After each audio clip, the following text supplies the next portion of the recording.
பிரசங்கி புஸ்தகம் 11:9 சொல்லப்பட்டிருக்கிறது. வாலிபனே, உன் இளமையிலே சந்தோஷப்படு. வாலிபனை உன்னை பார்த்து சொல்கிற காரியம்தான்.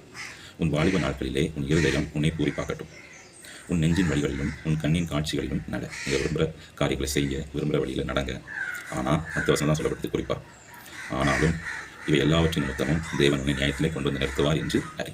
நீங்கள் நினைக்கிற காரியங்களை செய்ய, நீங்கள் விரும்புகிற பாத்திரமாக வாழுங்க, நடங்க, எதுனாலும் செய்ய. ஆனால் தேவன் உன்னை நியாயத்திலே கொண்டு வந்து நிறுத்துவார். அந்த நாள் நீங்கள் என்ன காரியங்கள் செய்திருக்கீங்களோ அதற்கு ஏற்ற பலனை நீங்கள் சுதந்திரிப்பீங்க. 7வது வசனத்தில் சொல்லப்பட்டிருக்கிறது, அவரை உன்னுடைய வாலிப பிரயாணத்திலே நினை. வாலிப வயசில் இருக்கும்போது கர்த்தரை நினைத்துக் கொள்ளுங்க. வாலிப வயசில் கர்த்தருக்கு பயந்த பிள்ளைகளாக வாழ்றது கர்த்தருக்கு பிரியமான காரியம். 13 சொல்லப்பட்டிருக்கிறது, தேவனுக்கு பயந்து அவர் கற்பனைகளை கைக்கொள். இந்த வயசில் கர்த்தருடைய கற்பனைகளை கைக்கொண்டு கர்த்தருக்குள்ளாக வாலிபனாய் நிற்கிற ஜனங்களை கர்த்தர் பெரிய காரியம் செய்ய எழுப்பி மிகுந்த கிருபையோடு பயன்படுத்துவார். எதை சொல்லப்பட்டிருக்கிறது, வாலிபன் தன்னுடைய வழியை எதனால் சுத்தப்படுத்துவான்? கர்த்தருடைய வசனத்தை காத்துக் கொள்கிறதுனாலே.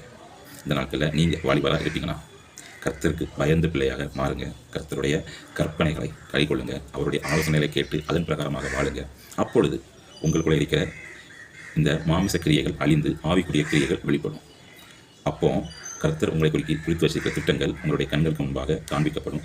அதன் பிரகாரமாக நீங்கள் வழி நடப்பீங்க. அதை சுதந்திரிக்கிற பிரகாரமாக உங்களுடைய காரியங்கள் வாய்க்க பண்ணுவார். இந்த நாட்களில் கர்த்தர் விரும்புகிற பாத்திரமாக வாலிபனே நீ திரும்பு. ஆமென்.